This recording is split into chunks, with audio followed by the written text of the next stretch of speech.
Halo teman-teman semuanya, selamat datang kembali di channel ini. Jumpa lagi dengan saya Fik Impong. Semoga kalian semuanya selalu dalam keadaan yang sehat. Sekarang kita akan membahas cuplikan video yang sudah dirangkum untuk memberikan kalian semua berita-berita terupdate terkini tentang semua hal yang terjadi di atas bangsa Indonesia ini.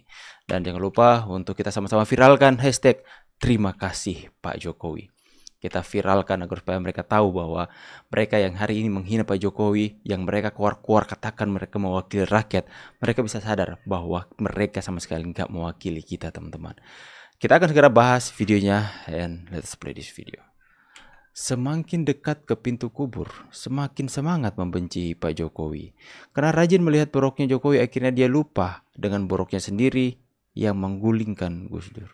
Siapa Pak Amin kan? Ini parah. Assalamualaikum warahmatullahi wabarakatuh.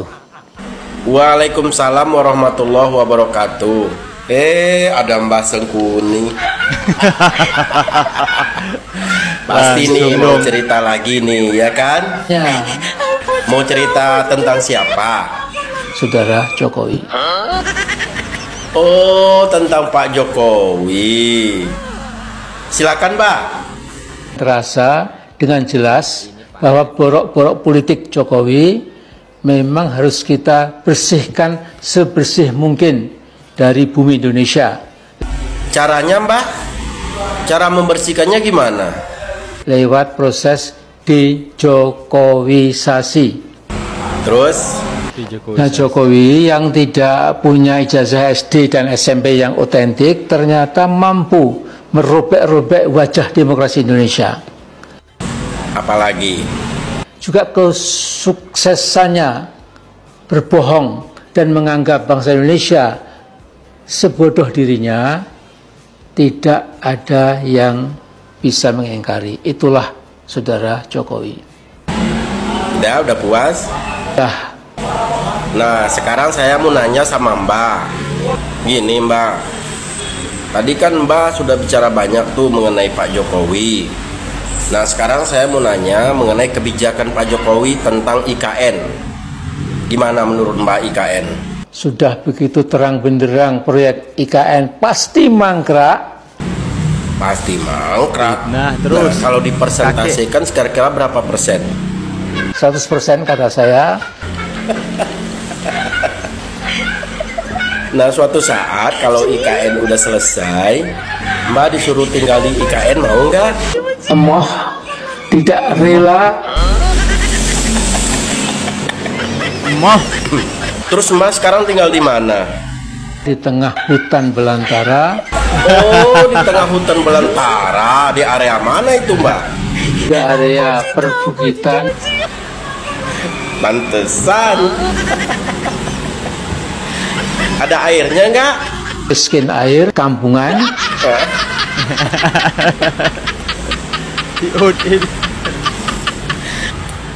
Nah, gini nih, Mbak. Saya lihat Mbak Jo kan punya banyak pengikut tuh. Nah, sekarang masih ada nggak? Tinggal yang bodoh-bodoh. Tinggal yang bodoh-bodoh. Emang yang pinter-pinter. Malas lihat Amin ya. Saya akan jalan kaki Jakarta Jogja bolak-balik. Kalau perlu sambil engklek ya. Udah berapa tahun Cari Mbak kembali Sengkuni nazarmu? potongan koran media cetak yang sombong seperti itu, atau rekaman radio, atau rekaman televisi yang seperti itu. Saya akan jalan kaki Jakarta Jogja bolak-balik. Kalau perlu sambil engklek ya. Saya akan jalan kaki Jakarta Jogja bolak-balik. Kalau perlu sambil engklek ya. Udah berapa tahun Mbah Sengkuni nazarmu? Ntar keburu dijemput malaikat gimana kalau belum dipenuhi? Ini Pak Amin ini banyak yang didoakan untuk cepat dijemput malaikat ini. Netizen ini gimana ini?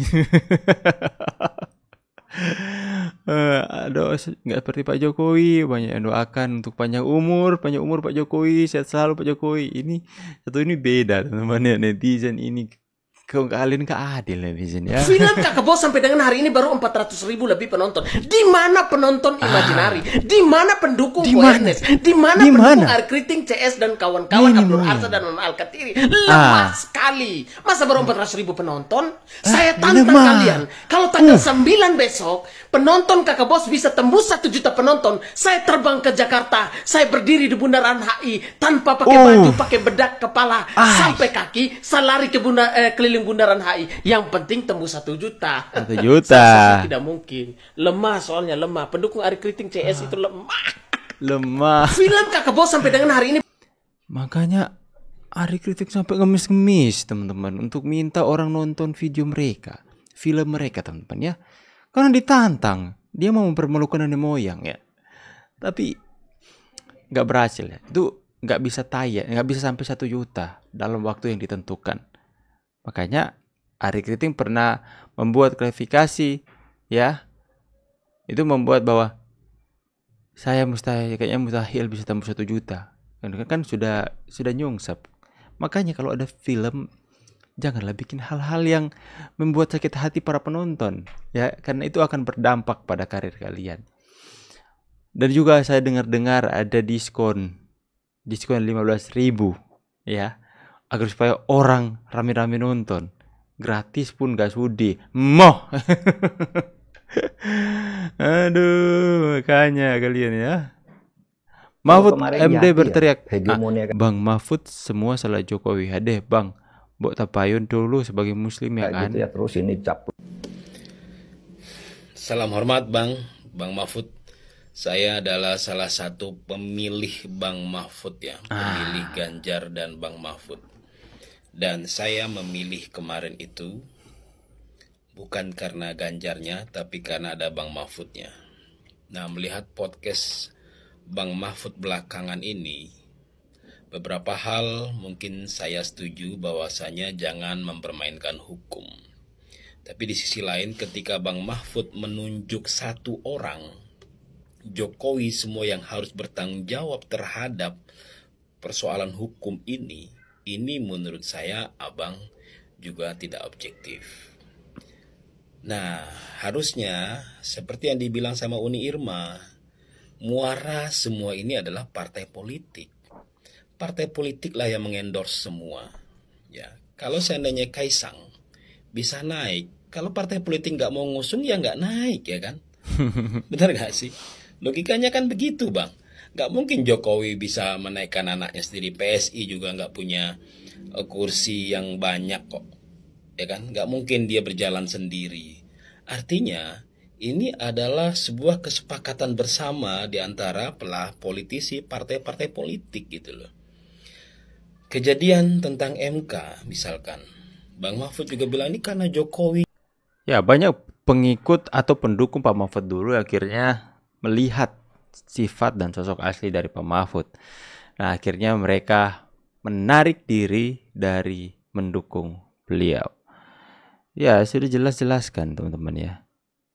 Kalian bisa mendapatkan, coba kalian cari track record, rekam jejak Pak Jokowi menghina atau mencaci maki orang lain. Mungkin Pak Jokowi satu-satunya politisi besar yang tidak menghujat, mencaci, menghina orang lain. Coba kalian cari rekam jejaknya, ada nggak? Nggak ada teman-teman. Tentang apa yang disampaikan oleh Pak Mahfud ya, sebagai bahkan Pak Jokowi pernah mengatakan ke Pak Mahfud pada saat beliau mundur sebagai Menko Polhukam, Februari 2024, pada saat Pilpres kemarin itu, bahkan Pak Jokowi memuji Pak Mahfud sebagai satu-satunya Menko Polhukam terlama selama beliau menjabat sebagai presiden, terlama ada 4 tahun, ya kan? Artinya itu pun kan Pak Mahfud mundur ya, bukan karena diberhentikan gitu lah. Tetapi saat ini tudingan-tudingan atau opini-opini dari seorang Mahfud MD ya kan, itu seolah-olah memori yang baik tentang atasannya itu kok tiba-tiba entah taruh di mana ya. Nah, ini agenda apa yang sedang diusung oleh Pak Mahfud menurut seorang Fahri Hamzah? Saya agenda apa ini? Itu yang tadi saya bilang, seorang Fahri kan tentu punya banyak informasi yang lebih banyak daripada kami kan gitu di media. Saya terus terang mungkin begini ya,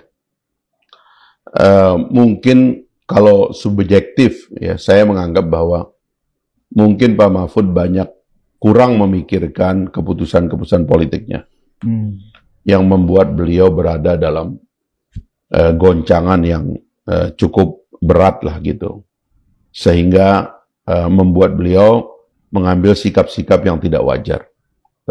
Artinya ini residu dari Pilpres? Ya, dari Pilpres dan yang lain-lain. Kan sebenarnya kan ada masalah begini. 2019 itu Pak Jokowi kan ingin Pak Mahfud. Ya. Tapi kan Pak Mahfud nggak sadar bahwa yang menolak beliau bukan Pak Jokowi.